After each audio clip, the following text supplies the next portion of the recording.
1325, जब सुबह का मतलब था दर्द, गर्मी और बदबू। चलो दोस्तों, आज रात हम एक अजीब और पुराने टाइम का सफर शुरू करते हैं। ना कोई मोबाइल, ना लाइट और ना ही साफ पानी। ये है असली पुराने जमाने का टाइम, जहां लोग ज्यादा दिन तक जिंदा नहीं रहते थे। तो सबसे पहले एक काम करो, अगर वीडियो पसंद आए तो लाइक दबाना और कमेंट में लिखना तुम कहां से देख रहे हो। बहुत मजा आता है जब लोग बताते हैं कि किस किस कोने से लोग जुड़े हैं। अब सोचो, सुबह हो गई है। बधाई हो, तुम 1325 में उठ चुके हो। अच्छी बात यह है कि तुम अब तक जिंदा हो, लेकिन बुरी बात यह है कि तुम्हारे बिस्तर में कीड़े भी जिंदा हैं। तुम्हारा बिस्तर एक पुरानी चादर है जिसमें से घास निकल रही है और उसमें से ऐसी बदबू आ रही है जैसे पता नहीं कब से धोया ही नहीं गया। गद्दा या तकिया जैसी कोई चीज नहीं है। सिर के नीचे कपड़ों का एक गट्ठा रखा है और कंबल एक भारी गंदा ऊन का टुकड़ा है जो ठंड से बचाने के बजाय ज्यादा बदबू करता है। कहीं दूर मंदिर की घंटी बज रही है। यही उस जमाने की अलार्म घड़ी होती थी। और घर एक छोटा सा कमरा है जिसमें तुम्हारे मम्मी पापा, भाई बहन और एक दो बकरियां भी साथ में सो रही हैं। घर की दीवार लकड़ी की बनी है, जमीन मिट्टी की है और छत से कभी भी पानी टपक सकता है। और बदबू पसीने की, बासी खाने की और कुछ तो ऐसा जो सीधा नाक में चुभता है। तुम उठने की कोशिश करते हो, लेकिन हर हड्डी में दर्द हो रहा है। ऐसा लगता है जैसे तुम 70 साल के बूढ़े हो गए हो, जबकि तुम्हारी असली उम्र सिर्फ 22 साल है। जैसे ही पैर जमीन पर रखते हो, कुछ चिपक जाता है। शायद पानी हो, शायद कुछ और प्राइवेसी। वो क्या होती है? तुम्हारे साथ तुम्हारा पूरा परिवार एक ही कमरे में रहता है। ना कोई अलग कमरा है, ना पर्दा। सब कुछ एक साथ, जैसे सबका जीना एक ही जैसा हो। ये है एक आम सुबह 1325 की, जहां बिस्तर से उठना भी एक लड़ाई जैसा होता था और सुबह का मतलब होता था ठंड, बदबू और परेशानी। और ये तो सिर्फ दिन की शुरुआत है। कहानी तो अब शुरू हुई है। सेक्शन 2, टॉयलेट का हाल। जब टॉयलेट एक सपना था। तो दोस्तों, सुबह उठते ही सबसे जरूरी काम क्या होता है? हाँ, वही पेशाब और शौच। लेकिन जरा सोचो, तुम 1325 में जी रहे हो। यहां ना फ्लश है, ना टॉयलेट सीट और ना ही कोई साफ बाथरूम। उस समय टॉयलेट का मतलब था घर के पीछे एक गहरा गड्ढा जो किसी जंगल के किनारे या खेत के बीचों बीच होता था। अगर किस्मत अच्छी हो तो वहां एक छोटी सी झोपड़ी मिल जाती थी जिसमें इतना अंधेरा होता था कि कुछ भी साफ दिखाई नहीं देता था। टॉयलेट जाना मतलब सुबह सुबह ठंड में नंगे पैर निकलना, कीचड़ और मिट्टी वाले रास्तों से होकर जाना। हाथ में एक लोटा होता था और दिल में एक ही दुआ, बस किसी से रास्ते में मुलाकात ना हो जाए। क्योंकि टॉयलेट जाना कोई आराम की चीज नहीं थी, बल्कि हर दिन का एक छोटा एडवेंचर होता था। जब वहां पहुंचते तो सामने होता एक और सरप्राइज। ढेर सारी मक्खियां, जबरदस्त बदबू और कभी कभी कोई और आदमी पहले से वहां बैठा होता था। अब इंतजार करो, लाइन लगाओ, आसमान में ताकते रहो और हवा से दोस्ती करो। टॉयलेट का दरवाजा छोड़ो यार, वहां या तो एक पुरानी सी चादर टंगी होती थी या लकड़ी का एक अधूरा टुकड़ा। और अगर तेज हवा चल गई तो पूरा सेटिंग खुला मंच बन जाता था, सबके सामने लाइव शो। तो शर्मो हया, वो किस चिड़िया का नाम था? एक ही जगह पर कई लोग एक साथ बैठे मिल जाते थे और कोई शर्माने की बात नहीं समझी जाती थी। कई बार तो ऐसा होता कि सामने से पड़ोसी आ जाता, अरे भैया आप भी? चलो अच्छा हुआ, मुलाकात हो गई। भाई, क्या यही मिलने का टाइम था? और सफाई, वो भी बस नाम की होती थी। टॉयलेट इस्तेमाल करने के बाद लोग मिट्टी डाल देते थे और निकल लेते थे। पानी कई बार तो पास में होता ही नहीं था। साबुन भूल जाओ। हाथ पोंछने के लिए एक पुराना कपड़ा होता था जो गंदगी को साफ करने से ज्यादा बीमारी फैलाने का काम करता था। हाथ धोने के लिए या तो किसी नदी या तालाब तक जाना पड़ता था, या फिर उसी लोटे से काम चलाना पड़ता था। वही पीना, वही धोना, वही सब कुछ। हर चीज़ देसी, हर चीज़ जुगाड़ से। तो भाई लोगों, अगली बार जब आप अपने साफ बाथरूम, खुशबूदार साबुन और टिश्यू पेपर का मजा लो, तो एक पल के लिए 1325 की उस सुबह को याद कर लेना, जहां टॉयलेट एक सपना था और उस सपने में भी बदबू आती थी। सेक्शन 3, कपड़े और फैशन। जब स्टाइल का मतलब था जितना हो सके लपेट लो, आजकल फैशन का मतलब है फटी जीन्स, छोटा टॉप, महंगे जूते और इंस्टाग्राम वाली पोज। लेकिन 1325 में फैशन एकदम देसी और जुगाड़ू था। पहले बात करते हैं लड़कों की। उनका पहनावा था एक बड़ा सा कपड़ा जिसे धोती कहा जाता था। उसे कमर पर लपेट कर बांध लिया जाता था। ना जिप, ना बटन, ना बेल्ट, सिर्फ एक गांठ और उसी पर भरोसा। ऊपर से ज्यादा कुछ नहीं। कभी एक हल्की सी चादर या फिर सिर्फ नंगा बदन। धूप भी फ्री थी और स्किन टैनिंग भी फ्री। अब लड़कियों की बात करें, उनका फैशन भी कुछ अलग नहीं था। लंबी सी साड़ी बिना ब्लाउज के। हाँ, ब्लाउज का आइडिया बाद में आया था।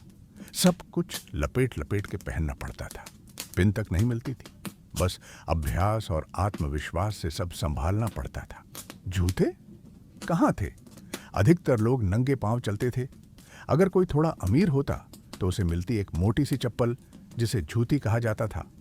अगर पानी लग गया तो चलने में फिसलन शुरू हो जाती थी। फैशन का कोई रंगों का मेल नहीं था। जो कपड़ा मिला, जैसा मिला वही पहन लिया जाता था। लाल और पीले का मेल, सुपरहिट।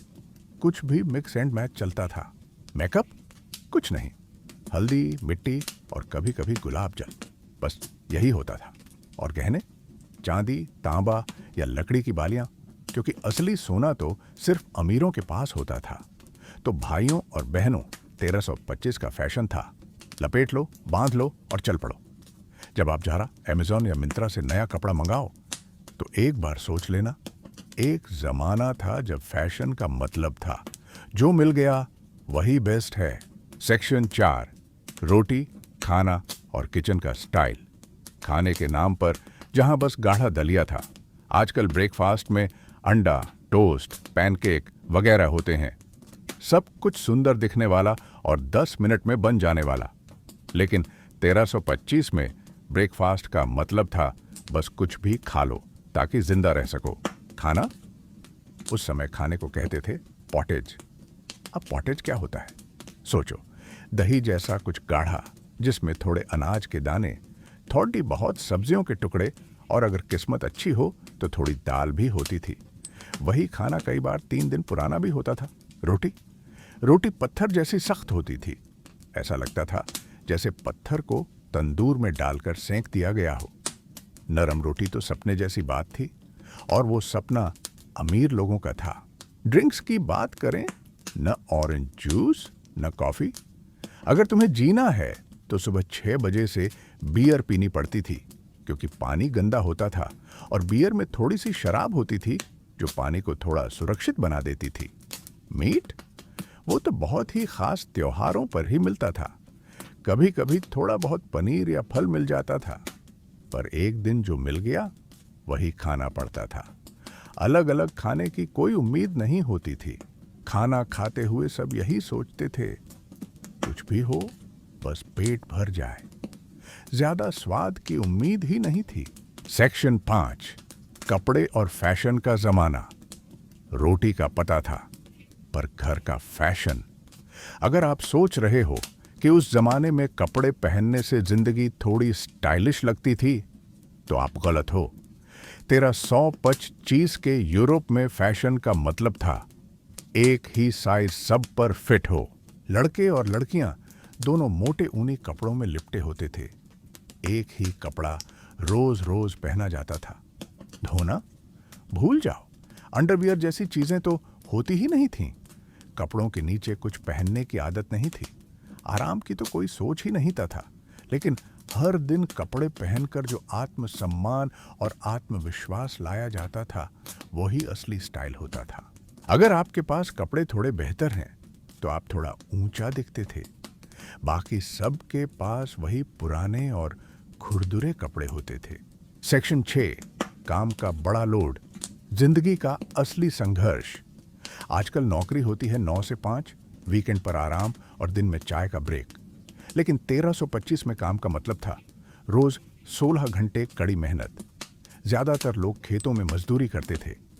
दिन की शुरुआत सूरज उगने से होती थी और काम सूरज ढलने के बाद खत्म होता था।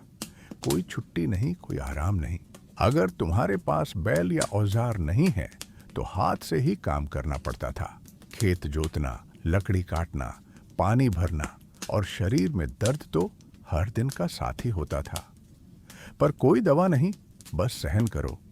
किसी ने पूछा कि तुम्हारा सपना क्या है, तो जवाब होता बस पेट भर जाए और बीमार न पड़ूं। सेक्शन 7, वैद्य और बीमारी। जब इलाज का मतलब था खून निकाल दो। 1325 में डॉक्टर यानी वैद्य के पास आधुनिक इलाज नहीं होता था। अगर तुम्हें बुखार है या दांत में दर्द है तो इलाज होता था खून निकालो। इस तरीके को कहते थे ब्लड लेटिंग। लोग मानते थे कि बीमारी खून से निकल जाएगी। अगर हाथ पैर टूट गए तो नजदीकी नाई को बुलाया जाता था। उसी को सर्जन माना जाता था। वो बिना किसी दर्द निवारक दवा के हड्डी जोड़ता था। ऐसे इलाज में डर भी लगता था और जान का खतरा भी रहता था। लेकिन लोगों के पास और कोई चारा नहीं था। दवा, हॉस्पिटल, सफाई कुछ भी नहीं था। जो बच गया वो खुशकिस्मत था। जो नहीं बचा उसके लिए प्रार्थना होती थी। सेक्शन 8, खाने के नाम पर खाना ही मौत की वजह बन सकता था।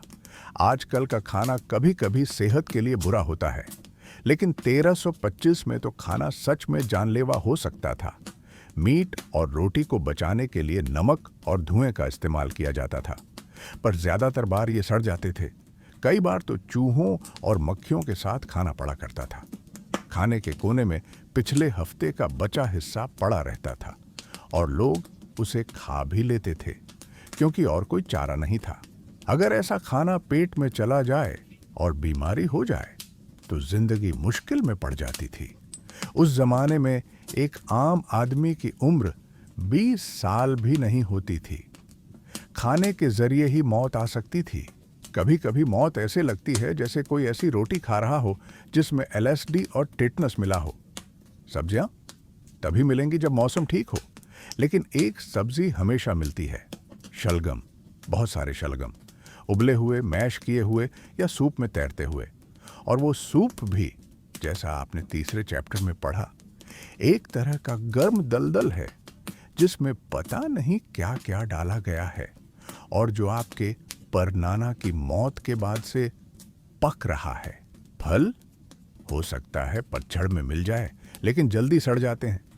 चीनी बहुत महंगी और मुश्किल से मिलती है और जो अमीर हैं वो इसे छुपा कर रखते हैं ताकि अपने काले पड़े दांत दिखा सकें। दूध, वो भी खतरे से खाली नहीं। ताज़ा दूध कुछ ही घंटों में खराब हो जाता है। मक्खन और चीज़ थोड़ी देर चल जाते हैं, लेकिन उनमें भी कीटाणु भरे होते हैं। लोग फिर भी खाते हैं क्योंकि विकल्प क्या है? अपने जूते की चमड़े को चबाना। अब जरा स्वाद की बात करें। मसाले जैसे कि काली मिर्च, दालचीनी या जायफल सोने से भी महंगे हैं। एक आम किसान के लिए स्वाद का मतलब है प्याज, थोड़ा बहुत नमक अगर मिल गया, और दर्द।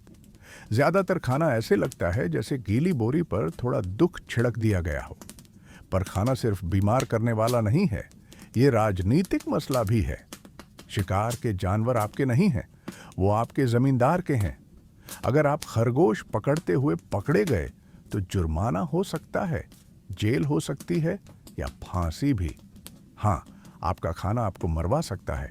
तो जब आप अपने मैले रंग के सूप के साथ अपने गंदे बिस्तर पर बैठते हैं, याद रखिए हर कौर एक जोखिम है। फिर भी आप खाते हैं क्योंकि मध्यकाल में खाना आपको ताकत नहीं देता, वो आपकी परीक्षा लेता है। शाम हो गई है, आपने पूरा दिन काम किया है, तकलीफ सही है और मुश्किल से वो खतरनाक सूप पचाया है। अब आपको लग सकता है कि दिन खत्म हो गया, लेकिन ज्यादा आराम न करें क्योंकि भगवान देख रहे हैं और साथ में पादरी भी और आपकी पड़ोसी एग्नेस भी। जो अगर आपने प्रार्थना मिस की तो सबको बता देगी। मध्यकालीन यूरोप में धर्म सिर्फ जीवन का हिस्सा नहीं था, वही जीवन था। चर्च आपका कैलेंडर तय करता है, कानून बनाता है।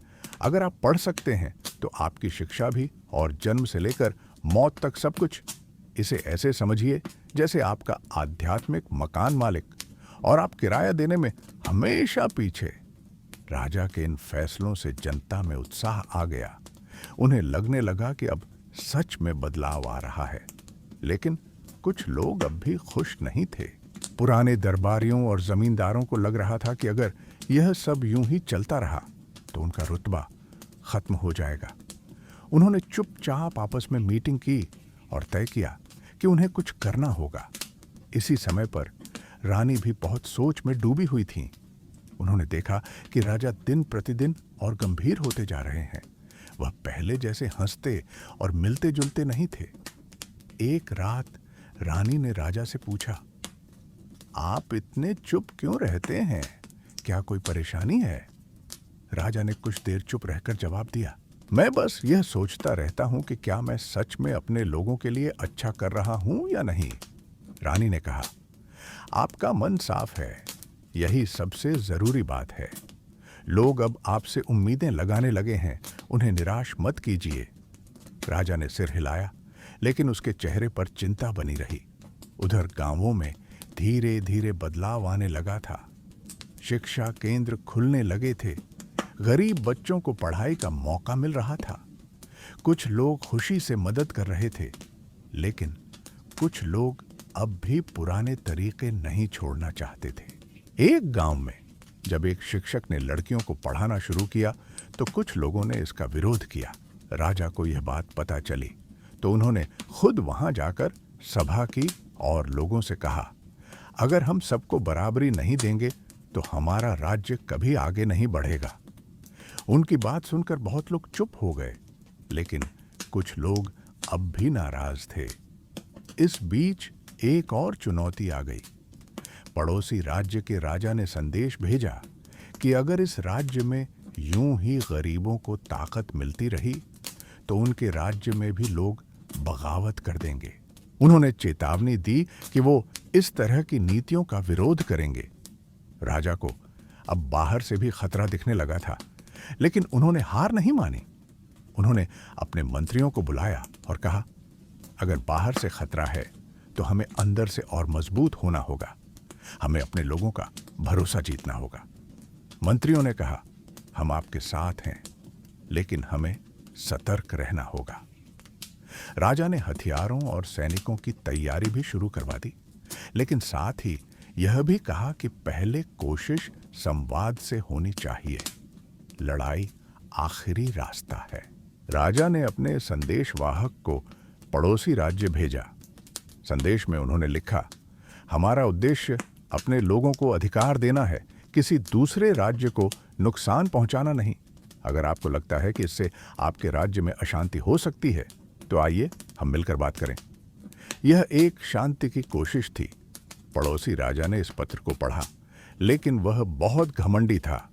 उसने जवाब भेजा, अगर तुमने अपने राज्य में इस तरह की नीतियां बंद नहीं की तो हमें मजबूरी में सैनिक भेजने पड़ेंगे। यह सुनकर राजा चिंतित तो हुए, लेकिन डरे नहीं। उन्होंने सोचा, अब समय आ गया है कि मैं अपने लोगों पर भरोसा करूं। अगर वो मेरे साथ हैं तो कोई भी ताकत हमें नहीं हरा सकती। राजा ने एक आम सभा बुलाई। वहां उन्होंने किसानों, मजदूरों, महिलाओं और युवाओं को बुलाया। राजा ने कहा, आज हमें मिलकर अपने राज्य की रक्षा करनी है। कोई हमें डराने की कोशिश कर रहा है, लेकिन अगर हम सब एक साथ हैं तो कोई कुछ नहीं बिगाड़ सकता। लोगों ने जोर से कहा, हम आपके साथ हैं महाराज। उस दिन पहली बार राजा के चेहरे पर हल्की सी मुस्कान आई। राजा ने अपने सिपाहियों से कहा कि सैनिकों की तैयारी होनी चाहिए, लेकिन किसी पर पहले हमला नहीं किया जाएगा। उन्होंने राज्य के सीमावर्ती गांवों में सुरक्षा बढ़ा दी और लोगों को जरूरी चीजें पहुंचाने का आदेश दिया। इस सब के बीच राजा हर दिन गांवों का दौरा करने लगे। वह लोगों से मिलते, बातें करते और उनकी समस्याएं सुनते। इससे लोगों का विश्वास और बढ़ गया। इधर राजधानी में कुछ पुराने अमीर लोग अब और डरने लगे थे। उन्होंने सोचा, अगर राजा को लोग इतना पसंद करने लगेंगे तो हमारी बात कौन सुनेगा। उन्होंने चुपचाप एक योजना बनाई कि राजा के खिलाफ झूठ फैलाया जाए। कुछ लोगों ने अफवाहें उड़ानी शुरू की कि राजा अब तानाशाह बन गया है, वो सिर्फ अपने मन की करता है। जब राजा को यह सब पता चला तो उन्होंने जवाब में कोई सख्ती नहीं दिखाई। उन्होंने सिर्फ एक बात कही, अगर कोई मुझसे सवाल करता है तो मैं उसका जवाब दूंगा, लेकिन झूठ और अफवाह से मैं नहीं डरूंगा। उनकी यह बात पूरे राज्य में फैल गई और लोगों ने अफवाहों को नजरअंदाज करना शुरू कर दिया। धीरे धीरे लोगों ने उन अमीरों की बातों को सुनना बंद कर दिया।